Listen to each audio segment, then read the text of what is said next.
มื้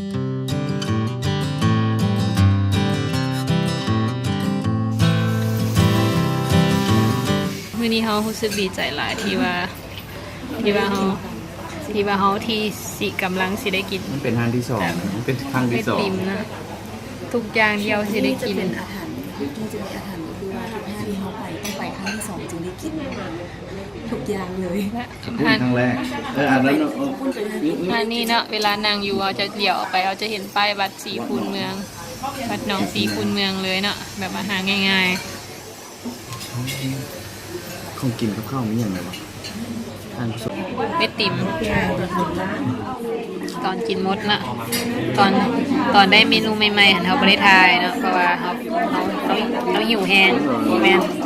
เอามือเปื้อน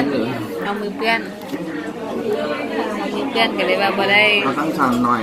เพราะมันว่าเงินเขาบ่มีอะไรเขาจะไปกินหลายบ่อยเขาซิมมองละหน่อยเขาจึงได้เช็คหลายๆมองนะเที่ยงนะเป็นตำที่แซ่บหลายเนาะเบิ่งน้ำความจริงน้ำมันจะลายเนาะแต่ว่าเขาก็เขาสูบหมดอันนี้เป็นอันนั้นหมูแดดเดียวแต่ตอนนี้เหลือแต่วิญญาณหมูแซ่บหลาย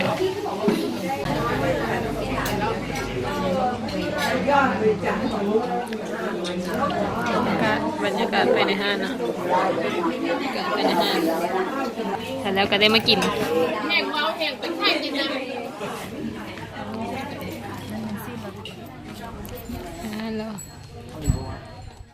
ยูไลค์ไอศครีมอีกครั้งหนึ่งนะตอนนั้นเรามาตอนกลางคืนแต่ตอนนี้เรามากลางเว้นเราจะกินโยเกิร์ต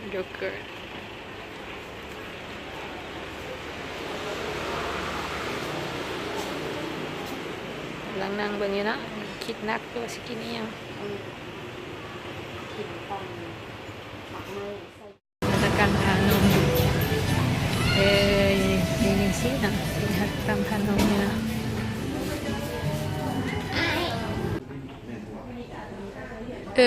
มีอันนี้อย่างก็เฮ็ดกระดาษสาอย่างนั้นเนาะปอสาเพราะว่าเคยไปเห็นแล้วมองงานเขาเจ้าแล้วแบบเป็นลิ้นเจ้าขนาดจะคือเขาเปิดเดินต้มเรานะนี่เราก็มาเยี่ยมยามน้อยนึงอันนี้แมนบอกซื้อแล้วป่ะอันนี้แมนนะศูนย์หัตถกรรมนี่บอกนี่คือศูนย์หัตถกรรมอย่างนี้ผ่านมเลยตอนนี้อย่างก็สร้างหัตถกรรมเขาผักกินเข้าอันนี้แมนไปเลยอยู่ทางนอกเลยเป็นแมนนะติดละจักซิ่งมีตู้กันนี่แหละเวลาเราตำแล้วเราจะโกกเราจะบริสุทธิ์ไม่น่าไปเรื่องหัตถกรรมเกาหลีได้ดังน้องอันนี้ก็มีห้าอาหารการกินแต่พูดนี่ตกแต่ยันเป็นรีสอร์ทแบบประมาณว่ารีสอร์ทแล้วขี่เรือข้ามไปหาน้ำตกยุดสบายดีท่านผู้ชมเนาะตอนนี้เขากำลังอยู่ที่หน้าวัดป่าโพนเทาวนารามเนาะซึ่งเป็นวัดที่นอนอยู่ในรีวิวของกันยังเหรอ Trip Advisor วะอยู่ไม่ได้ใส่ยูโตเปียมันมีในเมนูมันเห็นใน Thing to do อยู่ซิตี้เนี่ยมาวัดนี้มาวันนี้เนาะไปเขาจะเข้าไปเลยวันนี้นี่ค่อนข้างว่าบริเวณกว้างใหญ่ไพศาลเนาะเขาเบิ่งจากกำแพงวัดก็ลักษณะคล้ายๆคือวัดธาตุผู้ศรีเลยเนาะหมายถึงว่าอยู่พระธาตุมีพระธาตุอยู่จอมแล้วลักษณะคือวัดภูสะเหล่าเนาะโอ้ทางเข้าเนี่ยคนธรรมดา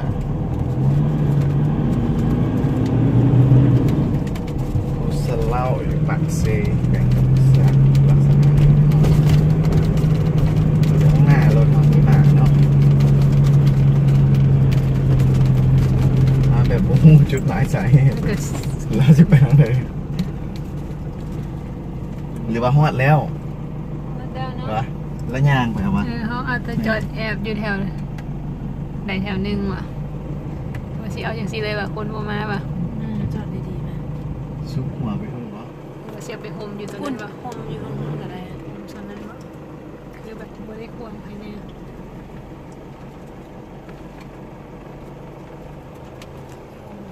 บ่ได้หลัดทางอันนี้ติทางรถติอาจจะบ่เนาะ เอาประมาณนี้นี่ หลีกเลยจอดประมาณ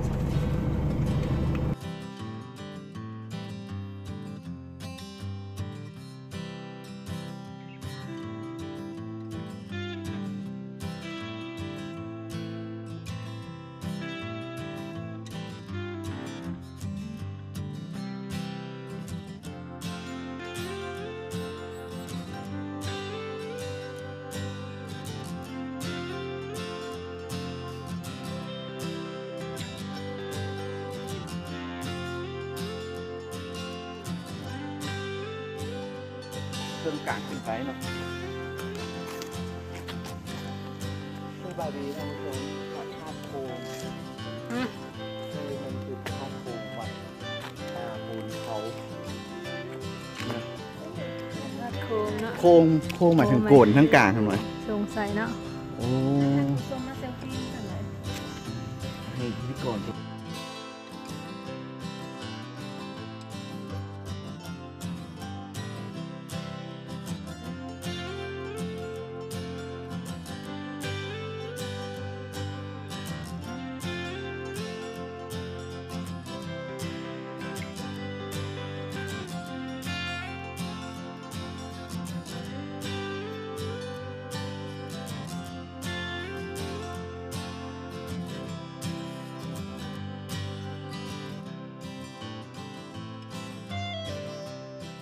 นี่ก่อนรู้จัก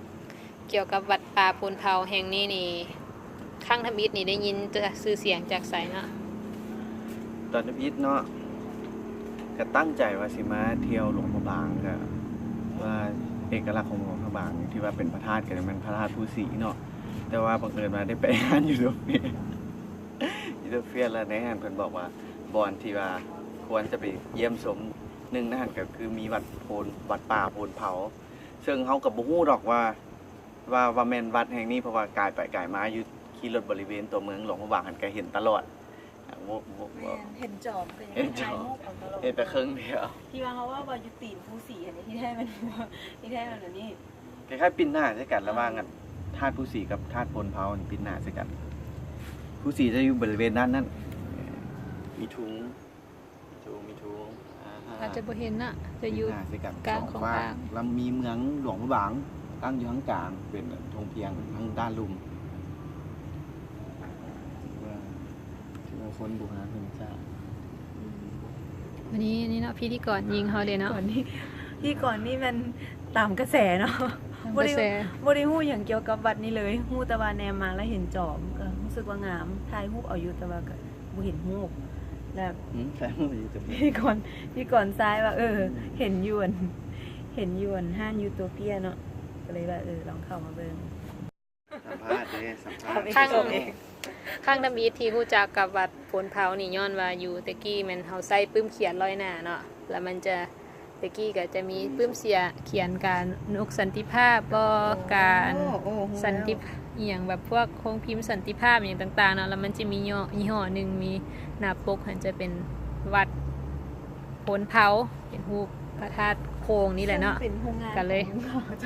ยรู้จักเนาะก็เลยรู้จักว่าวัดนี้อยู่หลวงพระบาง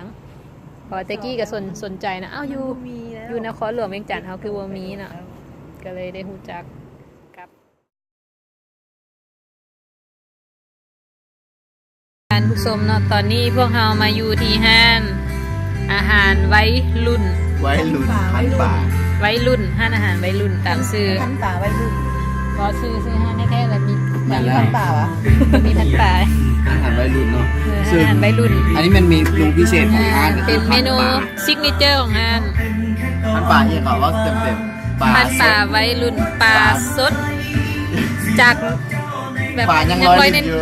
ยังร้อยลิ้นอยู่ในน้ำอย่างประมาณนี้นะว่าสุดหนึ่งนี่60,000เนาะ60,000กีบอาหาร ว่าจัดใหญ่นี่ จัดในเนาะพักอาจารย์บักไงปลากระโตบักไง ปุ้นก็ให้ระดับครึ่งโลเลยเนี่ย กระปุ้นกระปุ้นกระหลา จัดเต็มเนาะจัดเต็ม อยากเอาไปให้เมตู้มือเศร้านี่เลย อยากเอาปุ้นนี่ไปให้เป็นตู้อันมื้อเช้านี้เลยเนาะ เนาะเขาจัดเต็มแล้วก็อาหารเมนูมื้อนี้เขาไม่ได้มาตามรีวิวของเพจที่เขา โดดออก อัน มา นี้เนาะ ต่างหาก ได้ป่ะ รีวิวของเขาเองเนาะ เดี๋ยวเขาเบิ่งท่าทางนี่ เจ้ามัน แซ่บแซ่บ มันเป็นแบบเจ้าพันสามครับเป็นเจ้ากิ่งนะแบบใหม่เขาไม่เคยกินครับ นะคะแล้วก็เป็นคาบเข้าสุดท้ายก่อนเขาที่เดินทางกลับสู่ ที่พวกเขาจะมีพระเข้าสามัคคีกันอยู่หลวงพระบางวันนี้และอีกประมาณเขากินข้าวประมาณ5 โมงเขาจะไปขึ้นยนต์แต่บัดนะครับสีเซกุดบายหลวงพระบางนิดนึงพอเวลาพวกเขา3 คนมาเมียนวันนี้มันสำเร็จครับ เนาะจังในกันเรือแต่ก้างเนาะเอาทานผู้ชมอันนี้เป็นขัวที่ว่าเขากำลังสิลงไปถ่ายรูปเนาะเป็นจุดรีวิวหนึ่งที่ว่าต้องได้ลงไป เด็กก็จะนั่งอย่างเลย ส